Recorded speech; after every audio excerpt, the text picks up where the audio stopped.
What's going on, guys? Welcome to another Doctor Who review. Today I'm going to be reviewing the 10th Doctor David Tennant story, The Shakespeare Code. It is Series 3, Episode 2. It is Martha's first trip in the TARDIS.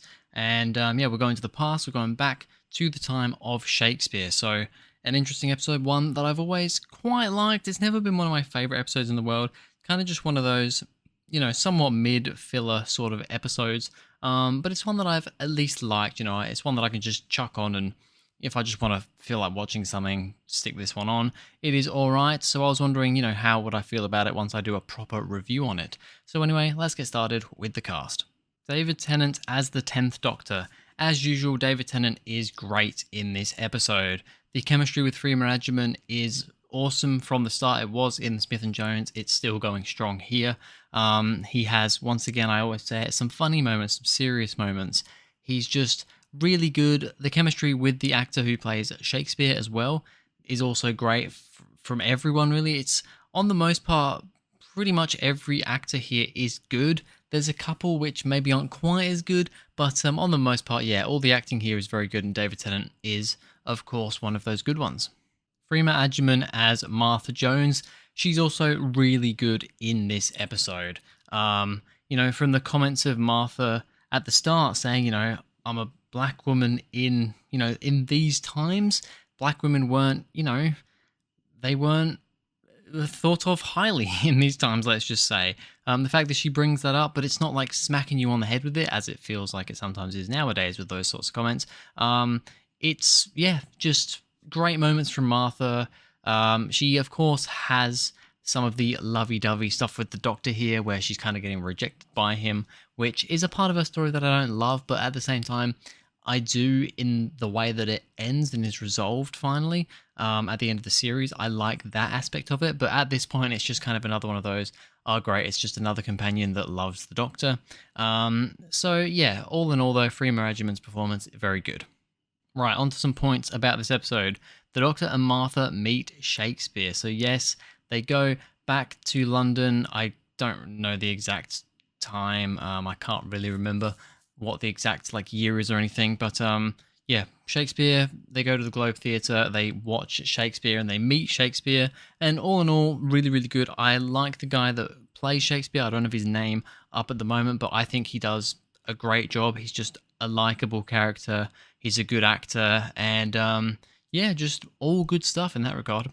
Lilith drowns the script editor and kills him with the voodoo doll. So Lilith is the kind of the youngest of the witches, and she basically manages to take the hair off that script editor guy because he doesn't want Lovelabor's one to be played for whatever reason, because he doesn't like the script or needs the script finalized, and of course with everything that's going on that we found out later on with the witches, that the whole point of this Lovelabor's one script is that they are going to basically do some magic at the end of the script to let their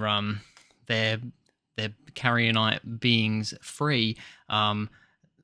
They want this thing to go forward. So the script editor who doesn't want it to go forward, they end up killing him. She takes his hair, she ends up drowning him, and then I think stabbing him in the heart to actually kill him. So that's a really brutal scene right at the start of the episode that sets the tone. Martha annoyed at the Doctor talking about Rose.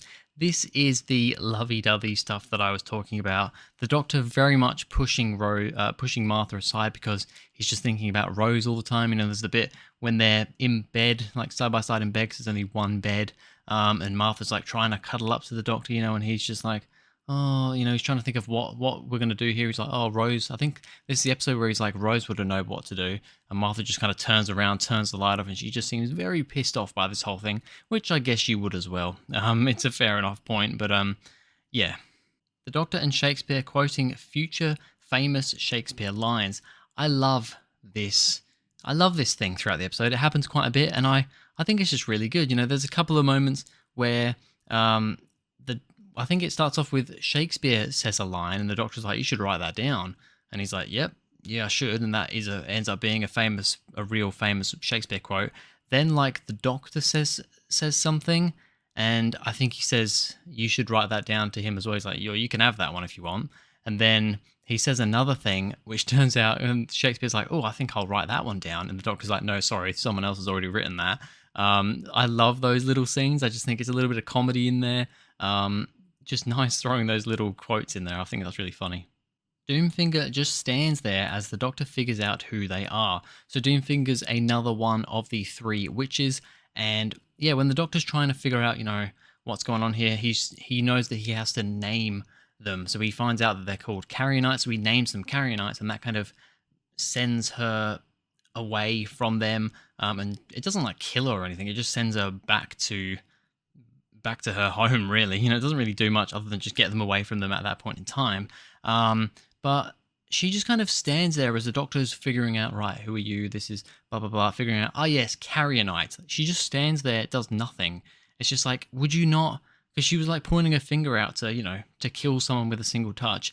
But she just lets the Doctor ramble on until he says their name and gets banished away. It's like, you could have just touched him or just touched someone, but instead you just stood there.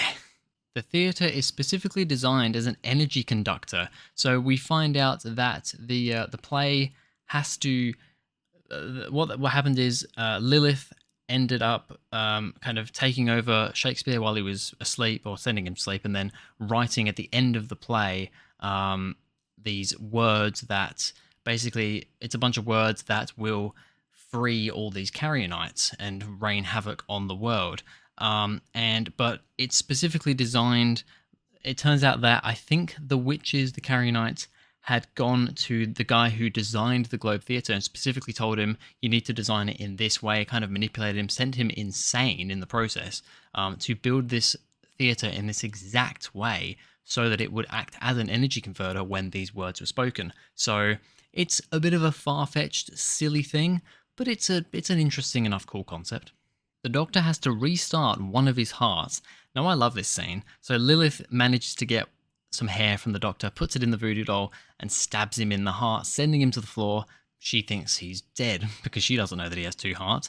Martha runs up to him, and he gets back up, and he is not in a good way. He's like, oh, you need to get one of my hearts going again. He's like, how do you guys cope with only one heart? And basically, he only has one heart running. He tells Martha, smack me on the back. Smacks him on the back, and he's like, no, the other side, because obviously she hits the heart that is still going.